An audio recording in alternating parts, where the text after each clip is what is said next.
Halo, selamat datang kembali di Kamar Otomotif. Nah, sebelum kita mulai nge-review mobil Odyssey ini, hari ini gue mau nunjukin sesuatu nih. Ini kuncinya kayak gini, udah kilas. Dia tuh bisa kayak gini. Jadi kita bisa membuka jendelanya dari remote. Jadi sekarang kita mulai videonya ya. Oke, sekarang kita mau bahas di bagian depan dari Odyssey tahun 2014 ini. Ini adalah generasi yang RC, kalau yang sebelumnya itu generasi yang RB, ini yang RC-nya, RC1. Oke, kita bahas bagian depan dulu ya. Oke, sekarang kita bahas bagian headlamp nih. Headlampnya udah pakai LED, dan di sini juga ada DRL-nya. Di sini bagian sennya, dan di sini bagian lampu jauh. Tapi lampu jauh masih pakai halogen biasa.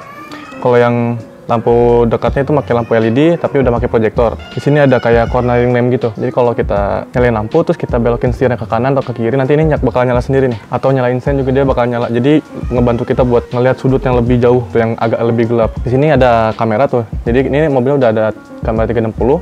Dan di sini grillnya tuh pakai krum-krum gitu ya. Nggak terlalu norak sih menurut gue sih krumnya. Pas gitu, nggak terlalu banyak. Nah, di sini ada fog lamp. Fog lamp itu masih yang halogen biasa ya. Bukan pakai lampu bohlam yang LED. Nah, ini kalau kalian pikir ini adalah body kit, tapi ini asli ya, bumper asli, bukan add-on. Aslinya kayak gini. Gitu, teman-teman. Dah. Bagian depan gitu aja cukup. Oke, teman-teman, sekarang udah di bagian mesin dari Honda Odyssey ini nih. Jadi mesinnya beda sama yang kemarin, RB3, cuman kode mesin sama, K24. Kalau yang ini yang Z, K24Z. Nah, perbedaan sama yang kemarin apa? Untuk dari fisiknya, kalau K24 yang kemarin di RB3 itu dia masih pakai downpipe ya, dan downpipe itu di belakang. Nah, untuk ini dia pakai downpipe modelnya, gitu teman-teman. Kayak Jazz, kayak Freed, dan pakai downpipe ini. Gitu, jadi lebih modern. Nah, minusnya apa sih pakai downpipe kayak gini di Honda Odyssey ini? Karena kompresi Odyssey itu gede, jadi suaranya tuh kayak suara mobil diesel, kasar gitu, kretek gitu, agak sedikit kasar. Dan situ udah pakai teknologi Earth Dream. Untuk klaim dari Hondanya sih kehematan bahan bakarnya itu meningkat ya dibanding yang generasi sebelumnya di RB3 atau mesin sebelumnya. Ya, improvementnya bagus gitu.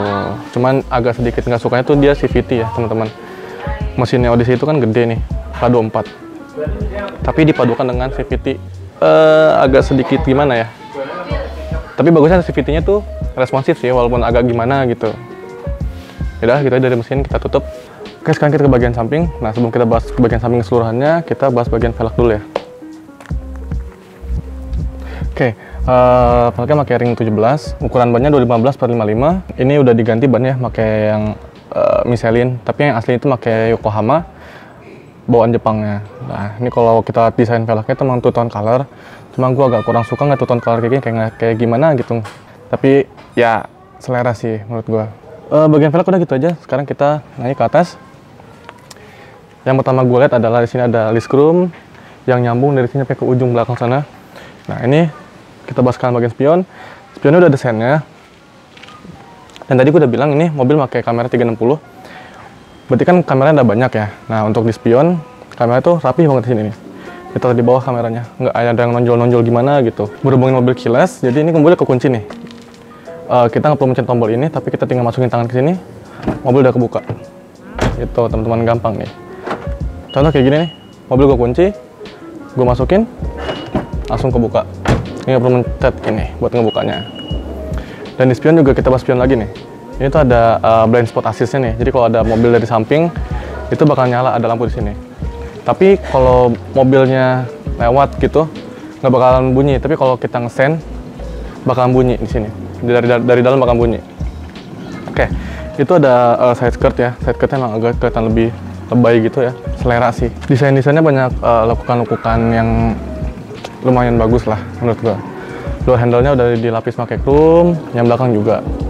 Dan ini udah elektrik ya, pembukaan pintu belakangnya. Nah, udah elektrik. Dan pembukaan pintu belakangnya itu udah canggih ya. Jadi kalau kita taruh kaki di sini, dia bakalan berhenti. Tuh kan, berhenti. Walaupun agak sedikit takut kejepit.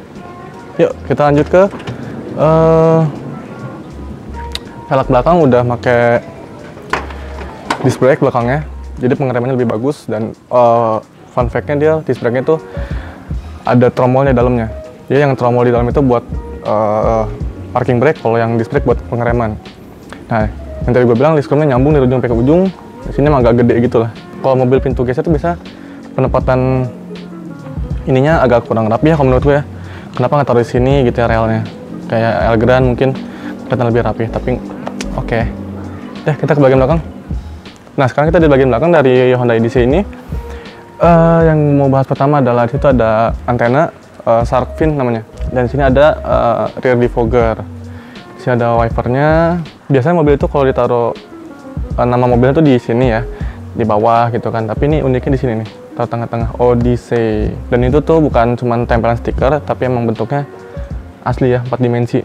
Untuk lampu rem itu, untuk lampu mundurnya masih pakai bohlam biasa. Cuman kalau lampu remnya tuh udah LED dan sennya masih bohlam biasa. Di sini juga ada high mount spot lampnya nih di bagian spoiler. Menurut gua bagus sih. Jadi sini tuh ininya dilapis pakai krom nih di bawah plat nomor. Sedikit lebih rapih lah kelihatannya. Dah nih kalau ada logo RS diabaikan ya. Itu nggak tahu kenapa ada logo RS di Odyssey. Oke, itu ada fog lamp situ. Untuk Odyssey sayangnya pintu bagasinya masih yang manual ya, belum electric tailgate gitu teman-teman. Dan ditendang pun nggak bisa. Sekarang kita bahas bagasi yuk. Oke teman-teman, sekarang kita ada di bagasi dari Honda EDC ini. Sedikit agak sedikit disayangkan di Odyssey ini kenapa bagasinya nggak elektrik ya untuk jok baris ketiganya, sedangkan di versi yang RC-nya pakai elektrik. Nah ini untuk Odyssey ini bagasinya dalam banget cuy. Ini segini nih, sekitar berapa ya, dalam lah intinya segini tangan gue dalamnya. Jadi kita bisa bawa koper yang lebih tinggi atau barang-barang lebih banyak, dan ke sana bisa bawa, masih bisa ditaruh barang lagi di sebelah sana, lebih masuk lagi gitu. Tapi di sini ada lampu untuk menerangi kalian untuk mengambil barang di malam hari. Cuman lampunya masih yang biasa ya, bukan LED. Terus di belakang sini juga ada lampu nih, di bagian atas sini ada lampunya. Untuk pelipatan bagasinya bagaimana? Nih, gue tunjukin ya lipatin bagasinya. Oh ya, sebelum kita lipat bagasinya, tool kita ada sebelah sini nih. Tapi ban serep berada di dalam sana. Kita lipat bagasinya sekarang ya.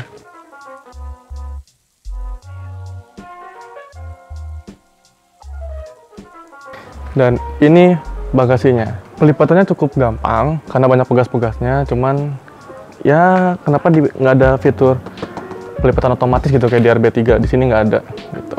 Dah, yuk kita ke bagian dalam dari Honda EDC ini. Oke teman-teman, sekarang gue udah di dalam dari Honda EDC ini. Nah, pertama yang mau gue bahas adalah dari joknya dulu nih. Joknya udah pakai jok elektrik dan ada memory seatnya. Dan canggihnya dia itu kalau kita buka pintunya, kondisi mobil kekunci, kita buka pintunya, dia bakal mundur sendiri joknya. Mundur ke paling belakang. Nah, ini kan sini ada memory seatnya. Jadi kita bisa sesuaikan dengan kebutuhan kita posisi mengemudinya. Sini cukup lengkap nih. Di sini ada buat audio sebelah kiri, bisa buat angkat telepon, buat voice comment juga ada di sini. Sebelah kanan itu ada cruise control. Dan sini tapi belum yang adaptif ya, cruise controlnya. Dan di bawahnya ada buat MID. Nah, cukup canggih nih. Terus di belakang setirnya itu ada Triptonic. Walaupun dia CVT, tapi dia udah ada Triptonicnya. Oke, kita bahas dari tuas sebelah kanan itu pengaturan lampu. Lampunya udah bisa auto. Terus sebelah kiri ada buat pengaturan wiper. Nah, sayangnya untuk pengaturan wiper itu nggak ada mode ininya, otomatisnya. Itu dong sih yang disayangkan. Nah, untuk spion dia masih day night view, belum yang auto kromatik. Di tuas sebelah kanan, di tuas sen itu ada buat kamera. Ya, ini untuk ngelihat bagian depan, spion kanan kiri, atau citra 360 dari belakangnya, dari atas bisa di sini. Ini mobil sudah keyless. Yang tadi gue tunjukin, selain dia bisa nurunin kaca, dia juga bisa buat pembuka pintu belakang, yang kanan kiri. Terus di sini ada tombol engine start stop. Kita kontak ACC sekarang. Nah,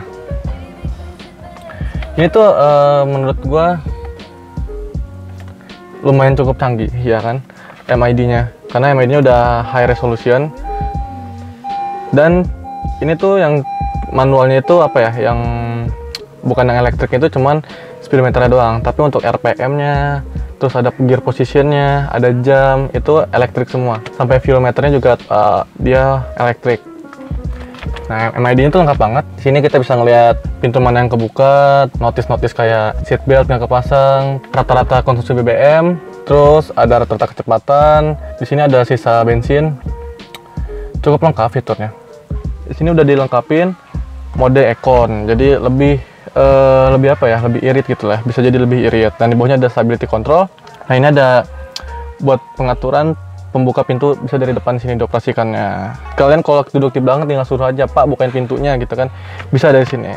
Untuk materialnya di door trim itu soft touch nih, soft touch, bawahnya soft touch. Nah tapi sayangnya untuk panel-panel power window, door lock, retract, dan pengaturan spion itu kelihatannya murah banget bahannya cuy. Di door handle-nya itu udah dilapis pakai chrome, dan ini chrome-nya bagus menurut gua.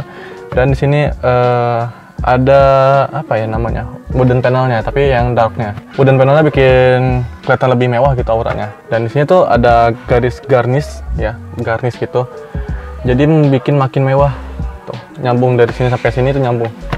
Dari kanan sampai ke kiri nyambung. Oke, sekarang kita bahas tuas transmisinya. Tuas transmisinya itu beda sama yang RB3 kemarin, karena RB3 kemarin tuh dia bukan CVT, yang ini CVT, jadi cuma S, D, N, R, dan P. Gimana sih cara buat ngaktifin triptoniknya? Tinggal dimasukin ke mode S, baru mainin triptoniknya gitu. Dan di atas ini ada sunroofnya nih. Tapi kalau yang kemarin tuh modelnya ke luar, ini ke dalam. Banyak orang sebutnya moonroof ya, karena masuknya slide-nya ke dalam. Tapi selain dia bisa nge-slide ke dalam, dia juga bisa nge-tilt gitu teman-teman. Nah sini lampunya canggih nih, ada LED. Untuk lampu baca juga LED, dan di sini ada buat kaca buat ngobrol gitu kan. Dan kalau kita pencet lagi, ini buat bisa naruh kacamata. Nah, sun visornya itu udah ada lampunya, tapi sayangnya lampunya lampu yang biasa ya, yang kuning, bukan pakai yang LED. Sayang banget, padahal ini udah ada LED, kenapa ini nggak pakai LED juga? Di sini ada hand gripnya nih. Sebelah sana tuh ada tweeter, dan di bawah sini ada speakernya di sini. Dan di pintu itu ada lampu. Sekarang kita bahas ke panel AC-nya nih. Kalau kita matiin kayak gini nih, panel AC itu kayak nggak kelihatan apa-apa nih. Kayak hitam aja gitu kan, nggak ada kayak nggak ada apa-apa gitu kan. Nah pas kita pencet, kita ACC kontak nih kayak gini. Ini baru kelihatan nih ada AC-nya. Kayak rear control, terus ada temperatur, ada fan speed. AC-nya udah dual zone untuk di depan, dan di belakang bisa sendiri, jadi ini bisa disebut dengan triple zone. Kita bahas ke head unitnya, mungkin agak sedikit panjang buat bahas head unitnya, karena sini fiturnya udah lengkap banget. Ada radio, ada USB, ada Bluetooth, terus bisa mirroring dari handphone kalian gitu kan dari ke sini. Terus sebenarnya di sini harusnya ada GPS ya. Oh enggak, di sini nggak ada GPS, sayangnya nggak ada GPS doang ya di head unit ini. Dan sini ada buat kamera. Mobil ini tuh bisa parkir otomatis, bisa paralel, bisa pala di depan atau pala di belakang, bisa mobil ini gitu teman-teman. Pokoknya ini head unitnya udah bagus lah gitu. Tapi gue nggak tahu ini mereknya apa nih head unitnya, soalnya pas lagi nyala itu cuman logo Honda doang, tapi buat merek dari head unit ini gue nggak tahu apaan. Nah ini ada kompartemen penyimpanan yang lucunya itu bisa di sliding, jadi ke atas kayak gini, sweet, naik ke atas. Di sini ada buat cup holder, jadi bisa di adjust juga nih ya untuk botol yang segede gimana. Di sini ada power outlet nih, ada power outlet. Di sini ada USB, ada 2 slot USB-nya. Di sini ada slot untuk HDMI. Jadi kalau kalian mau ngecas mungkin di sini bisa ya. Di sini ada glove box, cukup luas, ya. Sudah soft opening, nggak yang kasar plak-plak gitu, enggak. Dan kursi penumpang sebelah kiri itu sudah elektrik nih joknya teman-teman. Untuk airbag di sini cukup lengkap, mungkin kalau gue bilang sangat lengkap lah airbagnya, jadi aman lah. Terus di sini ada armrest di pengemudi dan di penumpang sebelah kiri. Wah, canggih teman-teman. Nah ini tuh untuk sebelah kiri tuh dia cuma maju mundur sama recline jok elektriknya. Tapi kalau yang pengemudi bisa naik turun, lebih lengkap sebelah kanan daripada sebelah kiri gitu teman-teman. Nice. Di sini banyak di improve ya fiturnya dibanding yang kemarin RB3. Oke, kita lanjut ke bangku baris kedua, kita lihat.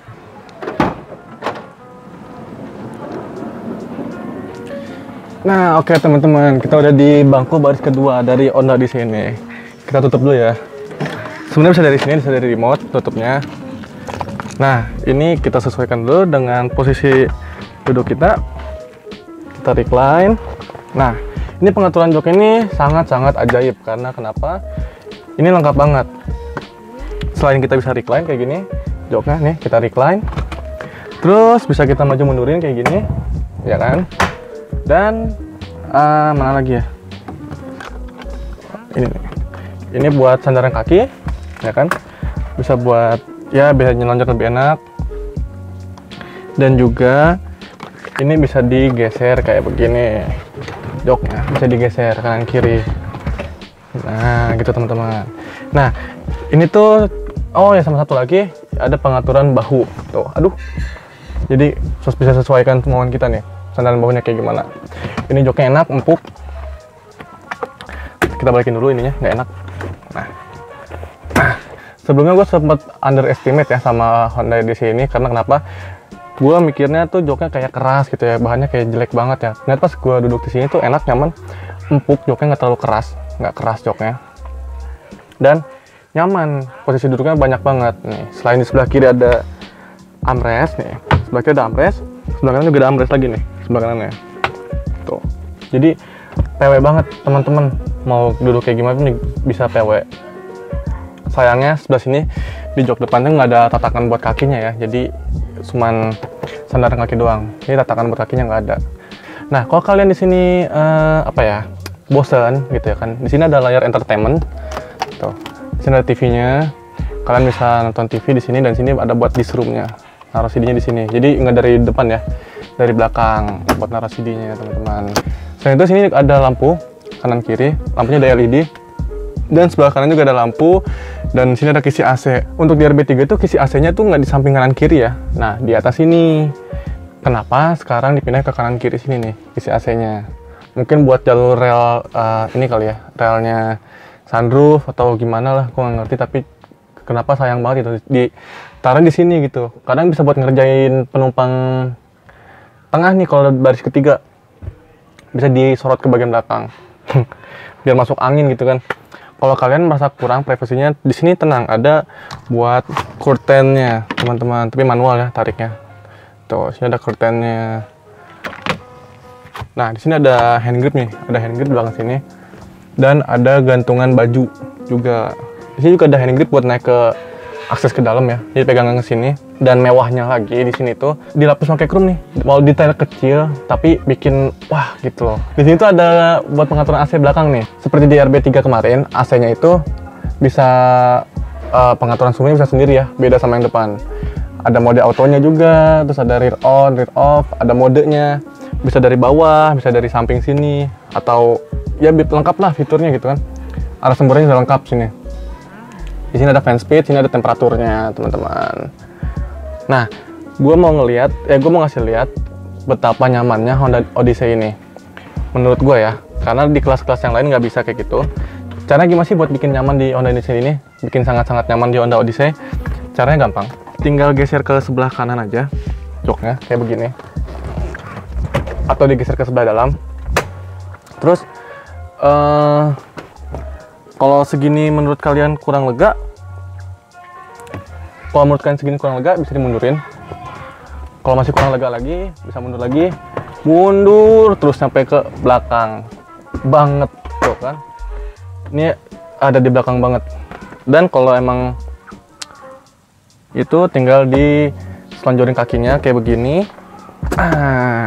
Terus di ini ya, di recline jok belakangnya. Aduh, ya Allah, ini bisa rebahan, sumpah bisa tiduran. Wah, enak ini tidur di sini.